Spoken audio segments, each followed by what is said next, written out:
அவங்க பிள்ளைகளுக்கு எதிரில் கெட்ட வார்த்தை பேசுறது, பிள்ளைகளுக்கு எதிரில் குடிக்கிறது, பிள்ளைகளுக்கு எதிரில் சண்டை போடுறது, இதை பார்த்து பார்த்து அதை அவன் கற்றுக்கொண்டு அவன் தூரமா இருக்கிற நண்பர்களோடு சேர்ந்து அவனும் குடிகாரனா போயிட்டான், அவனும் சாராயம் குடிக்கிறவனா போயிட்டான், அவனும் பீடி பிடிக்கிறவனா போயிட்டான். அதனால் தான் வசனம் சொல்லுகிறது, துன்மார்க்கனுடைய எந்த பாதையில் நீ நடக்க கூடாது, பரியாசக்கார உட்கார இடத்துல உட்கார கூடாது அப்படின்னு சொல்லுது.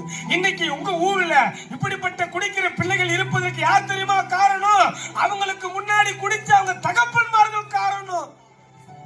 இன்னைக்கு பாருங்க, 8ஆம் கிளாஸ் 9ஆம் கிளாஸ் முடிச்சு 10ஆம் கிளாஸ் வரத்துக்குள்ளேயே காஜா பீடி பிடிக்க ஆரம்பிச்சிட்டாங்க, சாராயம் குடிக்க ஆரம்பிச்சிட்டாங்க. இதுக்கெல்லாம் யார் காரணம்? அவங்களுக்கு முன்னாடி பார்த்த தலைமுறை காரணம்.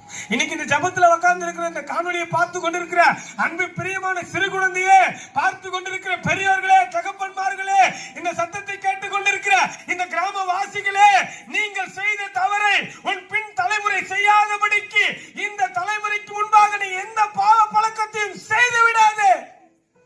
பார்த்து கொண்டிருக்கிற சின்ன